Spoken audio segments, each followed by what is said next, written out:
Hello children, welcome back to my channel.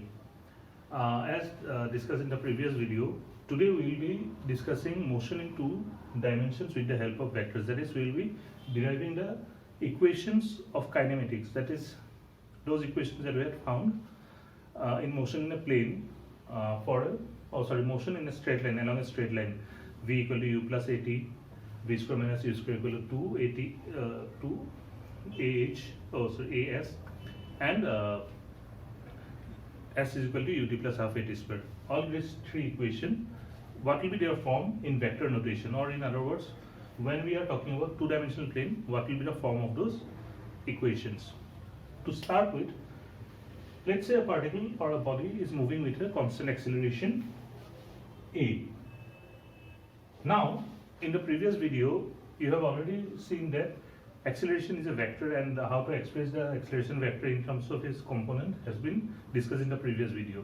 If you haven't seen that video, please refer the link below in the description, where my entire playlist on motion in two dimensions is given. Now, coming back to this, let's say a particle is moving with an acceleration a, vector a, please remember that. Now, we say that at time t equal to 0, at the beginning of the time, or when we started the measurement, time was 0, and the velocity of the particle, say, was v0, and say its position was given by r0. All these are vectors now. After some time has elapsed, and say when time becomes t, the velocity becomes v and the position becomes r. So what we are saying is that a particle was at some point p given by vector r0, the position vector r0, moving in a plane, and after traversing the path at some point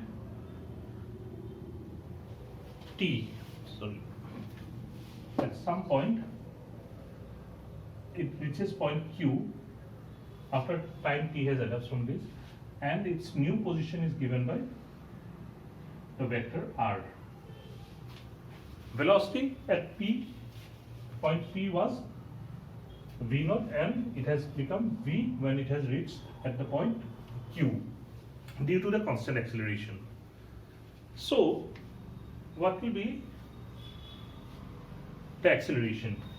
Here, since the acceleration is constant, we can say this acceleration is the final velocity v minus the initial velocity v0, whole thing divided by t minus t0, or t minus 0, that is t. So change in velocity divided by the time taken will give you the acceleration. Or in other words, if we do cross multiplication and rearrange, we get v equals to v0 initial velocity plus acceleration times t. Fine. Now, since v is a vector, v can be written as vx I cap plus vy j cap, and similarly a can be written as ax I cap plus ay j cap, and v0 is v0 x I cap plus v0 y j cap. So we can rewrite this as vx I cap plus vy j cap equals v0 x I cap plus v0 y j cap plus ax I cap plus ay j cap multiplied by t. Now, for this vector equation to be correct, the coefficients of I, that is the x coefficients along the x-axis, that is vx, this and this multiplied by t, that is vx, v0 x and ax t.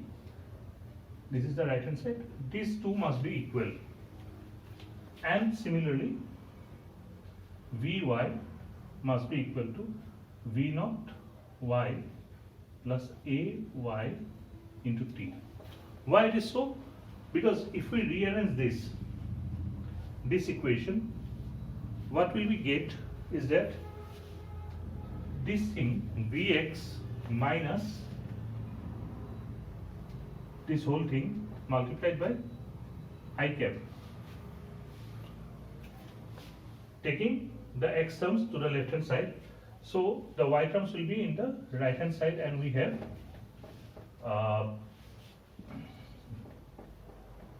minus Vy whole thing multiplied by j cap. These are equal. Now this is possible only if, since this is I cap and this is j cap, two different directions of vectors, so this equation can be true, or this side could be equal to the right hand side only if both this and this are equal to 0. And so we can conclude that Vx must be equal to V naught x plus Ax it, and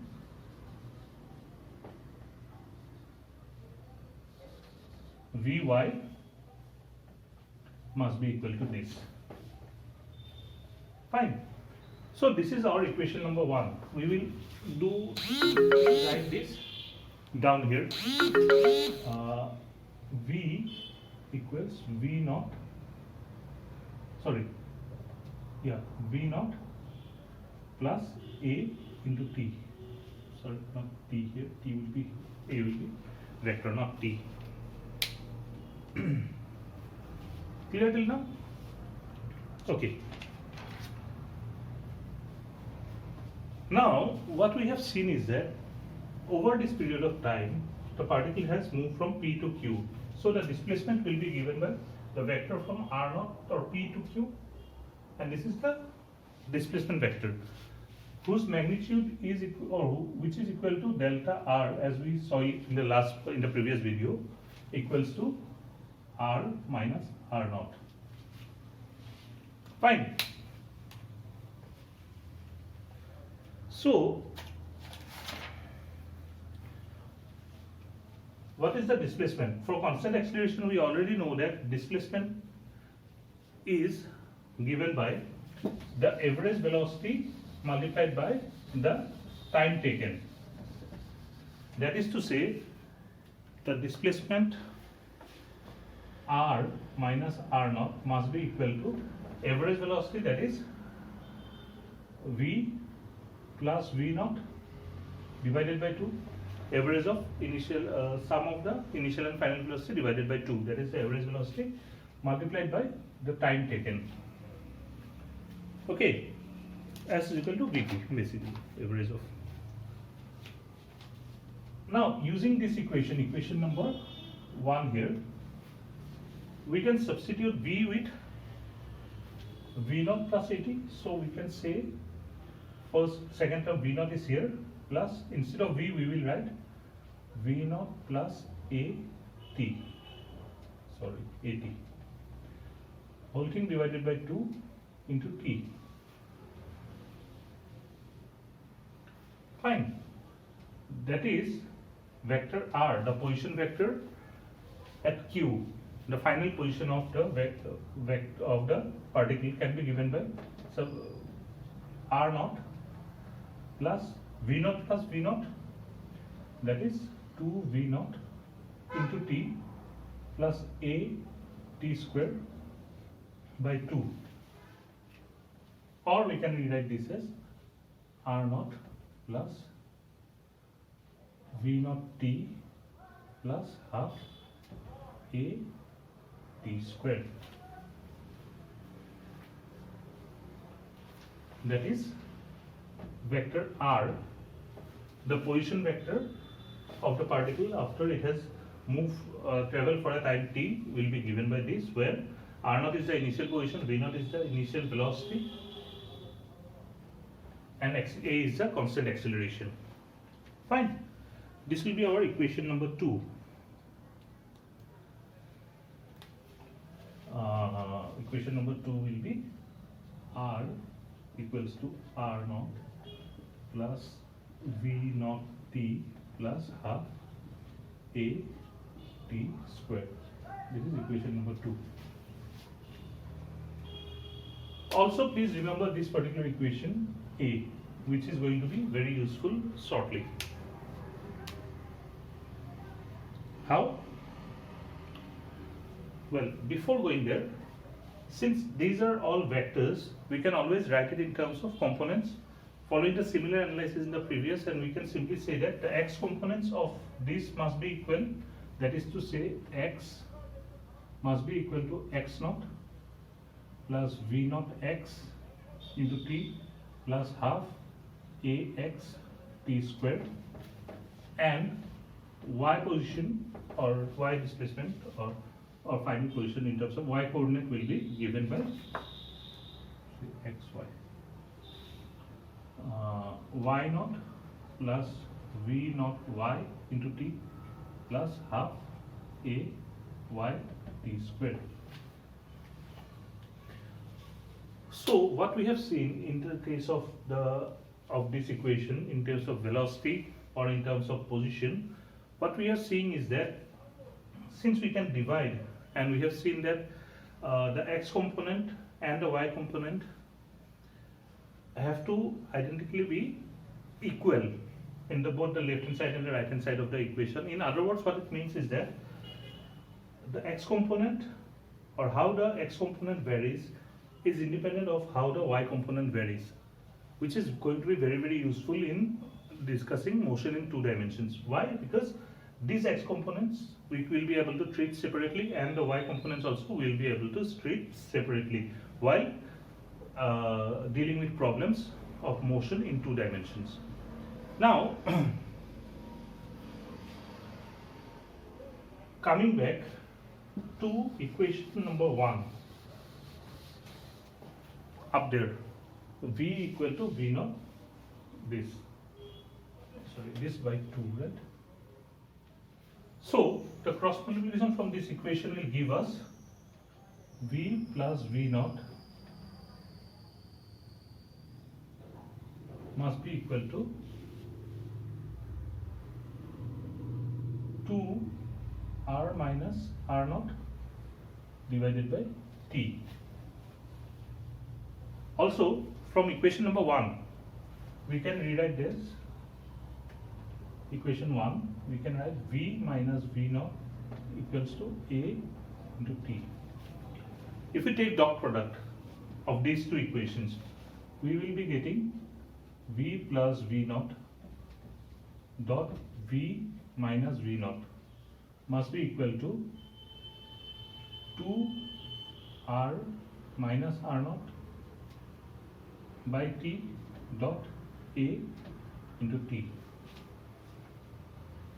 or left hand side becomes equal to v dot v plus, sorry, not plus, minus v dot v naught plus v naught dot v minus v naught dot v naught must be equal to 2's will cancel out, so we are left with 2 r minus r naught dot a. Now these 2 terms, positive and negative, will cancel each other out, and we know that dot product of a vector with itself will give us a scalar or will be equal to the square of the term. So we have v squared. Similarly, v naught will be minus v naught squared. So square of final velocity minus square of initial velocity must be equal to 2a dot r minus r naught. That is to say, this term is equal to 2 acceleration dot displacement. What is the displacement? R minus r naught is the displacement here, this one, delta r, right? So this is the third equation, v square minus v naught square equals to 2a dot r minus r naught 3. So equation 1, 2 and 3, these are the vector form of the equations of kinematics as we have discussed in motion in a straight line. Okay, now let us consider we have 2 different particles or objects or bodies moving with different velocities. First one, say body A is moving with a velocity of say v A, and then another body B is moving with velocity v B C. Then the relative velocity of body A with respect to B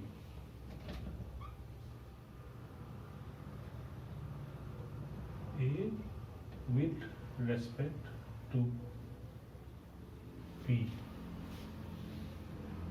is given by simply velocity of A minus velocity of B. Similarly, relative velocity of B with respect to A will be given by velocity of B minus velocity of A. So, to find the relative velocity in 2 dimensions or in any other dimensions, or what we have to do, we have to take the velocity vectors and take the difference between them. If we take the first velocity of the first body and we want to find what will be its velocity with respect to the second body B, then we simply have to take, what we will do, we'll take the difference, or we subtract the velocity of second body from first body. Now this is a vector equation, please remember. In the previous cases, in motion in a straight line also we use the same formula, but we consider only one component, because in a straight line we always are able to choose the axis such that the motion will fall in along the x-axis or the y-axis as we want to choose it. So we have taken only one. Here also essentially the concept remains the same. Relative velocity of the first body with respect to the second body is VA minus VB. This actually is equivalent to saying that this is equal to VA plus minus of VB, or this is equivalent of saying that VB plus minus of VA. That is to say, we have to add the negative of the second velocity to the first velocity to get the relative velocity of the first body with respect to the second. Now if we take an example, and this example is very important because many problems come from this particular basic concept of relative velocity, is that let us say we have rain falling downwards, vertically downwards, with certain velocity, say VR, and say a person is moving in the positive x direction or from left to right with a velocity, say Vm. What will be the relative velocity of rain with respect to the man? In other words, when the man is moving in a particular direction and the rain is falling vertically downwards, which direction and at what speed the man perceives the rain as coming? To do that, let's take this diagram. Say, analyze this a little bit. Let's say this is, say, velocity of R, rain, which is coming vertically downwards, and let's say this is the velocity of the man. We are to find relative velocity of rain with respect to man, the velocity of rain as felt by the man. This by definition is equal to VR minus Vm, which is equal to VR plus minus Vm. So what we will be doing, we will be adding minus of Vm. What is minus of Vm? We have another vector equal in length but opposite in direction to Vm. So this will be minus Vm. Sorry. So the resultant of these two will give us our required velocity. So what will be the resultant? If we draw the perpendicular, this and this. So the resultant of these two vectors VR and minus VM will be along this, right? Along this diagonal. This will be our VRM. And it will make some angle, say theta, with the vertical. What is the angle theta? From the diagram, we say that angle theta or tangent or tan of angle theta will be given by this length, which is equal to modulus of Vm, which is simply say Vm, by this length given by Vr, length or the magnitude of rain, velocity of rain. So we will be having Vm by Vr. Fine. You will find many numericals. So what we will have to do is that when a man is moving with certain velocity against rain which is falling vertically downwards, or a man is stationary and wind is blowing so that the rain appears to be at some angle, what angle the man has to hold his umbrella. Now here it is very clear that since the rain for the man is coming along this or making falling like this in this direction, making an angle theta here. So the man must hold his umbrella at an angle theta with the vertical towards the direction he is moving, and so the umbrella must be along this, in this direction, right?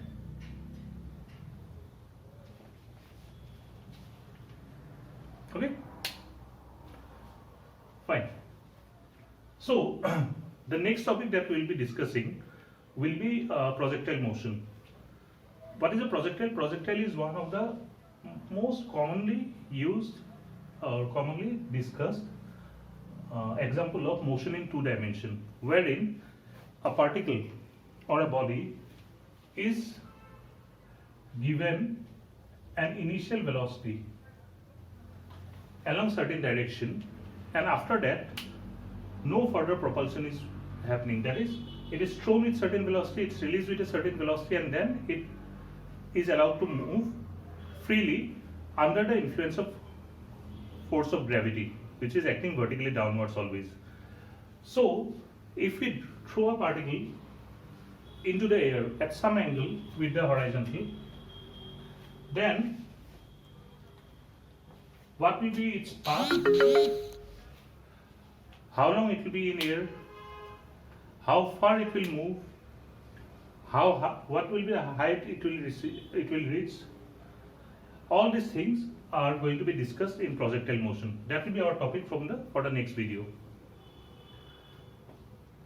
Okay, thank you for watching till now, and be with me as we move along the chapter and also the rest of the class 11 physics. And please remember or do not forget to like the video and also to subscribe to my channel, because that will definitely encourage me to make the videos more and more useful. Your comments are very much welcome, and also would like to request you to share the video with your friends so that they can also benefit from this. Thank you.